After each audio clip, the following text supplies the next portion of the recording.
मोदी सरकार के तीसरे कार्यकाल के पहले पूर्ण बजट में सबसे बड़ा फायदा अगर किसी को मिला तो वो मिला है मिडिल क्लास को।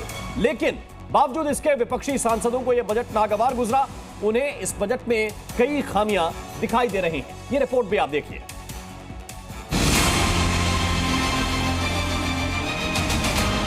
केंद्र सरकार के बजट के बाद सियासत भी तेज हो गई। जहां एक तरफ बीजेपी और एनडीए के सांसदों ने इसे एक ऐतिहासिक बजट बताया है, तो वहीं विपक्ष को ये बजट रास नहीं आया।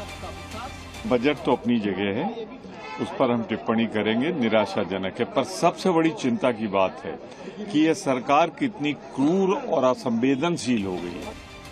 बजट अगर अच्छा हो तब भी सियासत के लिए बुरा ही होता है, क्योंकि मुद्दों का गुणागणित बिगड़ जाता है और रणनीति की नई रिजीम तैयार करनी पड़ती है। वहीं हरसिमरत कौर ने सवाल उठाते हुए कहा कि पंजाब के लोगों के लिए कुछ नहीं है। धरने पर बैठे हैं किसान, लेकिन एमएसपी की मांग पर कुछ नहीं बोला गया। सबसे ज्यादा तो स्टेटों के नाम देखिए, बिहार जहाँ पे चोन आ रही है, बिहार बिहार बिहार, उसके बाद असम की आ रही है तो असम, पंजाब का तो नामो निशानी है। वो किसान धरने में बैठे 4 साल से एमएसपी की लीगल गारंटी के लिए। किसान के लिए क्या मखाना बोर्ड, ये बोर्ड, वो बोर्ड, सो किसानों के विरुद्ध एक बजट था। वहीं मोदी सरकार के मंत्रियों ने इसी मिडिल क्लास की राहत और विकसित भारत का बजट बताया है।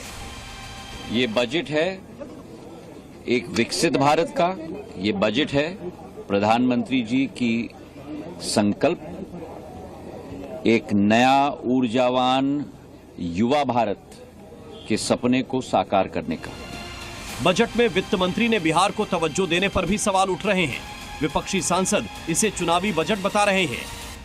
हमारे किसान को एमएसपी चाहिए था, वो नहीं दिया। और न्यूक्लियर की बात की, हरियाणा में हमारा गोरखपुर का न्यूक्लियर प्लांट कब से पड़ा है, उस पर कुछ हो नहीं रहा।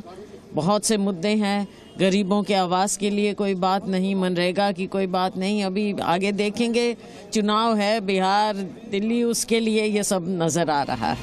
बजट के बहाने विपक्ष में बढ़ती दरार भी सामने आ गई। इंडिया ब्लॉक के 2 अलग अलग सहयोगी अलग अलग धारा में चलते दिखाई पड़े।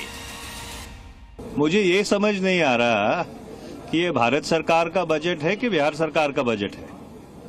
आपने बिहार के अलावा किसी और प्रदेश का नाम सुना वित्त मंत्री जी के पूरे बजट भाषण में?